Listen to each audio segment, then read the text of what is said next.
old you have to be to remember dried beef.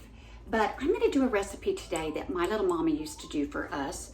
She called it chipped beef on toast.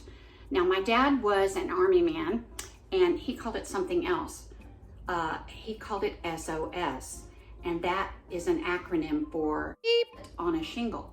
I'm gonna have to beep that out because my mother was very G-rated. She would have never had a word like that come out of her mouth. And this is a G-rated recipe for my grandchildren and children, and so this grandma doesn't really talk like that either, but my daddy didn't, so that was part of the story I have to share.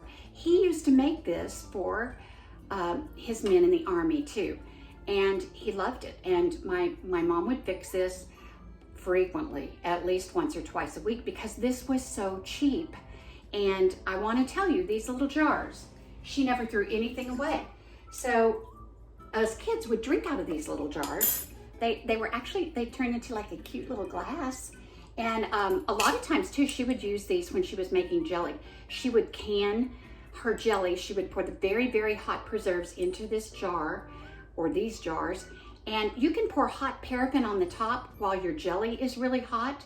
And it will, when it solidifies, it will seal and it will last for months on your shelf. That's the old-timey way of canning when you couldn't afford a bunch of mason jar lids. Then you could just pry that little paraffin puck off the top of your jelly and you had fresh jelly. So I'm gonna make this today for you because I was kind of craving something warm and hearty. Okay, so you start with these little circles of dried beef. They're really thin. They're just like paper almost. And my mom would just slice them and slice them. And you get these little ribbons, almost like confetti. Now, you have to, since it's dry, you can't really make gravy out of something unless you have a fat or an oil. So my mom always had a little Folgers coffee can, one of the short, squatty ones from way back when, sitting in the middle of her stove between her burners.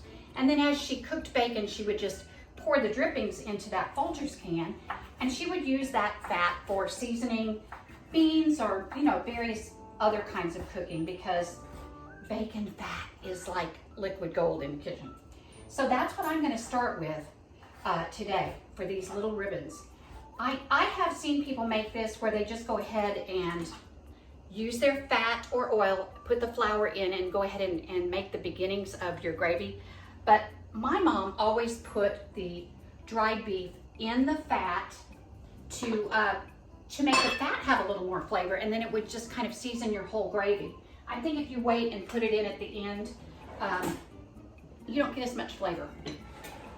The other thing you can do, if you don't have bacon drippings, butter. And I think all butter would be wonderful. It would be like a bechamel sauce, actually. So I'm gonna use part butter and part bacon drippings just because I like the flavor of butter. Anything with butter to me is fabulous. So you wanna get everything hot. Y'all can't see this. Let me crank down my little camera just a little bit. Okay, how's that? And of course, I'm cooking in cast iron because that's what my little mom would do. Just get it nice and hot, sizzling.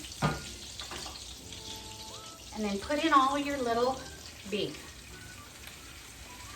You know, I'm writing a book about all of these sweet memories of my mom cooking and my dad working and us being a family with not much except a bunch of faith and a bunch of love. And this is, of course, one of my dearest, fondest memories. Now, you're not going to do any salt in this because this is cured beef. It's cured with salt, so it's very salty. I am going to put, at the very beginning, a bunch of cracked black pepper in this because I think white gravy is really good with black pepper. So you just want to get this really hot and sizzly. You want those little pieces of beef to flavor your oil. And I would guess I probably have maybe 1/4 of a cup of bacon drippings and maybe a tablespoon or 2 of butter. So what you're gonna do, y'all know I don't measure very much, and my mom didn't either.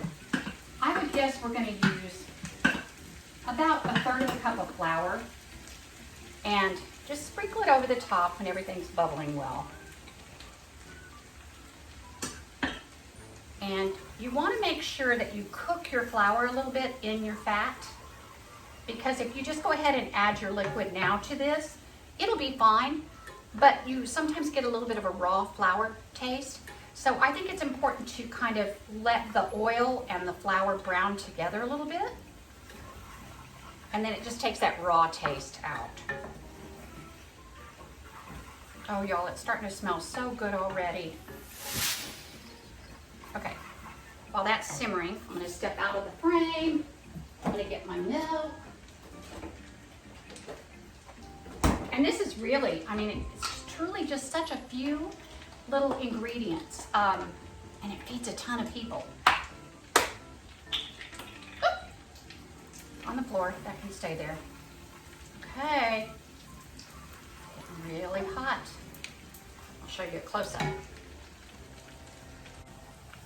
Okay, here you go, up close. So I don't really want my flour to get dark brown. This is a kind of a white, creamy gravy.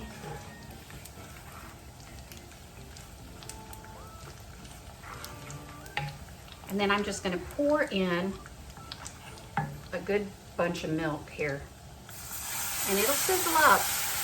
And it'll start thickening right away. Now, there would have been times we were having this and we wouldn't have enough milk, and this would be made with equal parts of water, and we would have never known the difference.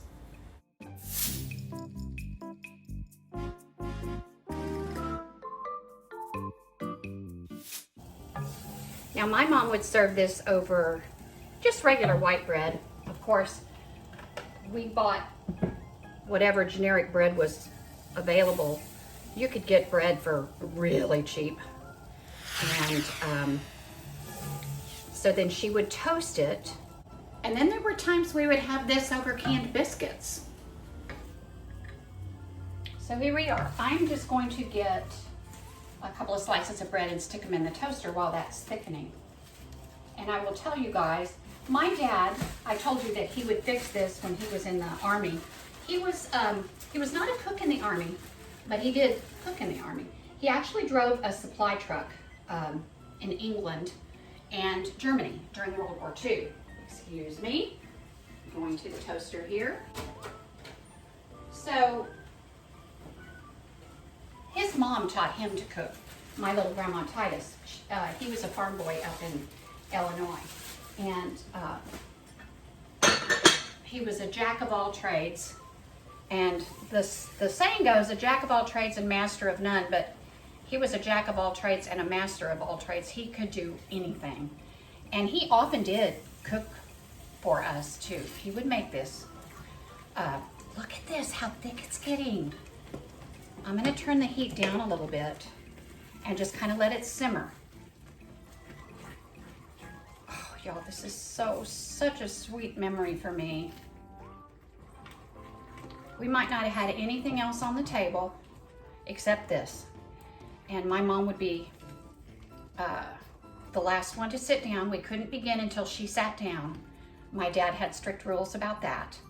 And also, strict rules about a lot of things.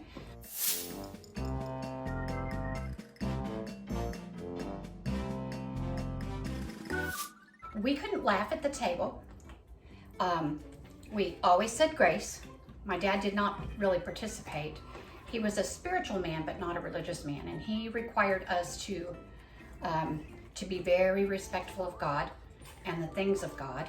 I remember we had Bibles around our house, and we couldn't even put a piece of paper on the top of a Bible. Nothing could be on top of a Bible. It had to be revered as very sacred and very holy. We had to be very respectful of that. Anyway, my dad would have an icy cold aluminum glass in the freezer, which us girls would fill with milk. We would set the table for my mom. That was part of our job. One of us would set, one or two of us would set, and then the other few would clear the dishes and wash the dishes. We took turns, we alternated who had those chores. Okay, time to serve it up.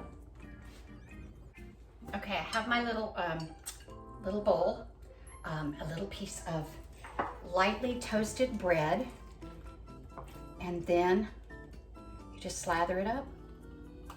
This is such a simple meal, and I remember one time I was really sick, and I couldn't think of anything that sounded good to my tummy, and my daddy made me this, and he brought it to me. I was on the couch on a pillow with a blanket, and he came over. He called me Slim. Hey Slim, is there something Daddy can get you? And I thought this sounded really good, and he made it for me. I miss him so much. Anyway, guys, here it is. S.O.S. chipped beef on toast. Look at this. It's like little pieces of confetti in this beautiful brown sauce.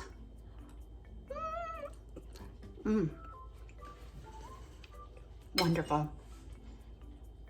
So hearty, so inexpensive. And I want to tell y'all, at the end of every meal, I don't care what we were having, it could have been leftovers, something my mom recycled from the day before.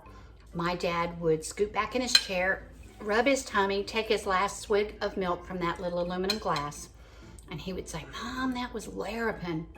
I think that was the best meal I ever had. And I remember thinking, how could that be the best meal he ever had? He said that last night. But that was his way of telling her how much he appreciated her.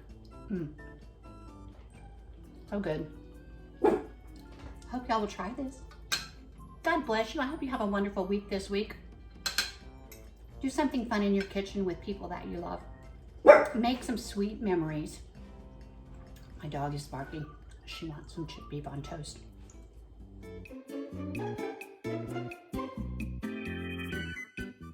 Everybody remember, our times are kind of trying. We're gonna get through this. We're gonna make it. Doesn't matter who's president. Doesn't matter if we have COVID coming back. Love each other. Be kind to each other. Do something fun. Keep your spirits up. And remember, God has a plan. It's gonna be okay. Love you all.